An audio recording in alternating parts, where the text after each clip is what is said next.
সুসময়ে আপনার পাশে এসে দাঁড়ানো মানুষের অভাব হবে না।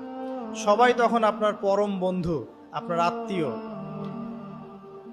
কিন্তু একটা দিন আপনি বিপদে পড়ে দেখুন, হঠাৎ করে দেখবেন চারপাশটা খা খা করছে। যাদের জন্য আপনি নিজের শেষ রক্তবিন্দু পর্যন্ত দিয়েছিলেন, তারাও ফোন রিসিভ করা বন্ধ করে দেবে। বিপদ আপনাকে শুধু কষ্ট দিতে আসে না, বিপদ এসে আপনার জীবন থেকে আসল আর নকল মানুষগুলোকে আলাদা করে দিয়ে যায়। সুসময়ে আপনার পাশে এসে দাঁড়ানো মানুষের অভাব হবে না। সবাই তখন আপনার পরম বন্ধু, আপনার আত্মীয়। কিন্তু একটা দিন আপনি বিপদে পড়ে দেখুন, হঠাৎ করে দেখবেন চারপাশটা খা খা করছে। যাদের জন্য আপনি নিজের শেষ রক্তবিন্দু পর্যন্ত দিয়েছিলেন, তারাও ফোন রিসিভ করা বন্ধ করে দেবে।